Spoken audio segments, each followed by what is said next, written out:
Hello friends, welcome to my channel. இன்றைக்கி வீடியோவில் பாருங்கள், சூப்பரான லஞ்சுக்கு ஒரு அருமையான ஒரு குழம்பு ரெசிபி. ரொம்ப ஈஸியாக செஞ்சிடலாம், கம்மியான பொருட்களே போதும். வாங்க எப்படி செய்கிறதுன்னு பார்ப்போம். நம்ம சேனலுக்கு நீங்கள் புதுசாக இருந்தீங்கன்னா மறக்காமல் சப்ஸ்கிரைப் பண்ணிவிட்டு கூடவே பெல் சிம்பிளையும் கிளிக் பண்ணிடுங்க. ஃபஸ்ட்டு நம்ம குழம்பு பண்ணுறதுக்கு மசாலா வதக்கி எடுத்துக்கலாம். ஒரு கடாய் அடுப்பில் வச்சுக்கலாங்க. அதில் 2 டேபிள் ஸ்பூன் ஆயில் அல்லது நல்லெண்ணெய் சேர்த்துக்கோங்க. இப்போ ஒரு 10 போல் சின்ன வெங்காயம் எடுத்துக்கலாம். சின்ன வெங்காயம் நல்லா வதங்கணும். அடுப்பை மீடியம் ஃப்ளேமில் வச்சுட்டு வதக்குங்க. இப்போ இதில் பாருங்கள், 2 மீடியம் சைஸ் தக்காளி வாஷ் பண்ணிவிட்டு கட் பண்ணியிருக்கிறேன், அதை சேர்த்துருவோம். இதையும் சேர்த்துட்டு நல்லா வதக்கி விட்டுடலாங்க. இந்த தக்காளி தோலெல்லாம் சுருங்கி வரணும், அந்த அளவுக்கு வதங்கணும். அது வரைக்கும் நம்ம நல்லா வதக்கி விட்டுடலாம்.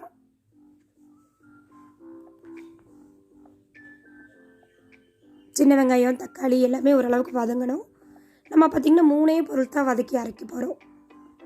சின்ன வெங்காயம் தக்காளி, இது கூட முக்கியமான ஒரு பொருள் பாருங்கள். நல்லா தோலெல்லாம் சுருங்கி வதங்கி வந்துருச்சு. இந்த ஸ்டேஜில் 2 டேபிள் ஸ்பூன் மட்டும் தேங்காய் துருவல் சேர்த்துக்கலாம். நீங்கள் ரொம்ப சேர்த்துடக்கூடாது. தேங்காய் துருவல் எப்போவுமே அளவாக தான் சேர்க்கணும், இல்லைன்னா அது ஒரு இனிப்பு தன்மையை கொடுக்கும்.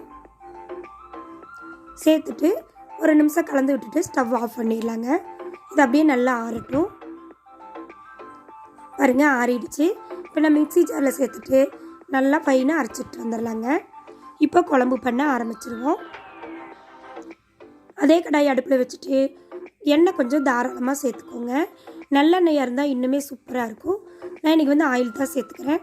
ஒரு 4 டேபிள் ஸ்பூனுக்கு ஆயில் சேர்த்துக்கிறேங்க. 1/4 டீஸ்பூன் கடுகு, 1/4 டீஸ்பூனுக்கு கம்மியாக வெந்தயம். இதில் ஒரு பெரிய வெங்காயத்தை எடுத்து நல்லா குறுக்கு வாக்கில் கட் பண்ணியிருக்கிறேன், அதை சேர்த்துக்கிறேன். நீங்கள் பெரிய வெங்காயத்துக்கு பொதுவாக சின்ன வெங்காயம் கூட சேர்த்துக்கலாம். ஒரு 10 போல் சேர்த்துக்கோங்க. இப்போ ஃப்ரெஷ்ஷாக ஒரு கொத்து கருவேப்பிலை, 2ஐயும் சேர்த்து வதக்கி விட்டுருவோம். இப்போ பாருங்கள், ஒரு 5 பல் பூண்டு, அதை 1 பாதியமாக தட்டியிருக்கிறேன், அதை சேர்த்துக்கலாம். இந்த பூண்டு வெங்காயம் கருவேப்பிலை எல்லாம் பார்த்திங்கன்னா இந்த ஆயிலில் வதங்கும் போதே நல்ல ஒரு மனம் வீசும். ஃப்ளேவர் சூப்பராக இருக்கும். நல்லா வதங்கட்டும். இப்போ பாருங்கள், இது கூட நான் ஒரு 5 கத்திரிக்காய் எடுத்துருக்கிறேன். நல்லா வாஷ் பண்ணிவிட்டு மேலே இருக்கிற காம்பை கட் பண்ணிவிட்டு இது போல் நானாக கீறி விட்டுருக்குறேங்க, அதை சேர்த்துக்கலாம். சொத்தையெல்லாம் இருக்கான்னு பார்த்துட்டு செக் பண்ணிவிட்டு சேர்த்துக்கோங்க. இதையும் சேர்த்து நல்லா வதக்கி விட்டுருவோம். மீடியம் ஃப்ளேமில் வச்சுட்டு வதக்குங்க. கத்திரிக்காய் நல்லா வதங்கி இந்த அளவுக்கு கலர் சேஞ்ச் ஆகி வரணும். ஏன்னா பாதி நம்மளுக்கு இந்த எண்ணெயிலேயே வெந்துடணும், அப்போ தான் கத்திரிக்காய் சூப்பராக இருக்கும்.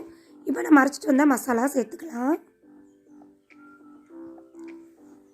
மசாலாவை ஒரு கொதி வந்த பிறகு இது கூட 1/4 டீஸ்பூன் மஞ்சள் தூள், 2 டேபிள் ஸ்பூன் அளவுக்கு தனி மிளகாய் தூள் சேர்த்துக்கோங்க.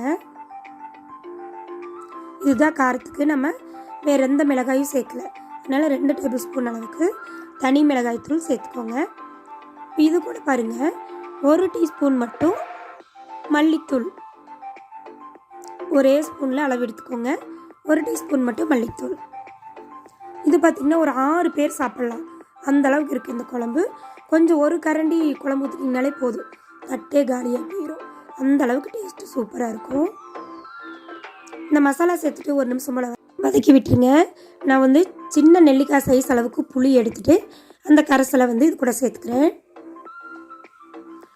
புளிப்புத்தன்மை கொஞ்சம் உங்களுக்கு அதிகமாக வேணும்னா பெரிய நெல்லிக்காய் சைஸ் அளவுக்கு எடுத்துக்கோங்க. இதை கலந்து விட்டுடலாம். கலந்து விட்டுட்டு நம்ம கொஞ்சமாக இதில் தண்ணி சேர்த்துக்க போகிறோம்.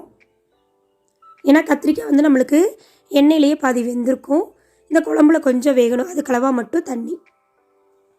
மிக்ஸி ஜாரை கழுவிட்டு ஒரு 1/2 டம்ளர் அளவுக்கு தண்ணி சேர்த்துக்கிறேங்க. நல்லா கலந்து விட்டுடலாம். இந்த கத்திரிக்காய் இந்த மசாலாவில் வெந்து வரணும், அது வரைக்கும் கலந்து விடுவோம். இந்த குழம்பும் கொஞ்சம் திக்காகி வரணும், அது வரைக்கும் நல்லா கலந்து விட்டு ஒரு மூடி போட்டு மூடி வச்சிடலாங்க. அதுக்கு முன்னாடி குழம்புக்கு தேவையான உப்பு ஒரு 1/2 டேபிள் ஸ்பூன் அளவுக்கு கல் உப்பு சேர்த்துக்கிறேங்க. ரெண்டாவது நம்மளுக்கு நல்லா கொதிச்ச பிறகு பத்தலினா மறுபடியும் செக் பண்ணிவிட்டு கூட நம்ம ஆட் பண்ணிக்கலாம். நம்ம அடுப்பை லோ ஃப்ளேமில் வச்சுக்கோங்க, இல்லைன்னா அடி பிடிச்சிரும். ஒரு 10 நிமிஷம் நல்லா வேகணும். பாருங்கள் 10 நிமிஷம் ஆயிடுச்சு. நல்லா வெந்து குழம்பு நல்லா சூப்பராக திக்கான பதத்துக்கு வந்துருச்சு. கத்திரிக்காயும் நல்லாவே வெந்துருச்சு. ஒரு முறை நல்லா கலந்து விட்டுட்டு கொஞ்சமாக மல்லி இலை தூவி இறக்கலாங்க. அவ்வளோதாங்க, சூப்பரான நம்மளுக்கு எண்ணெய் கத்திரிக்காய் குழம்பு ரெடி ஆயிடுச்சு.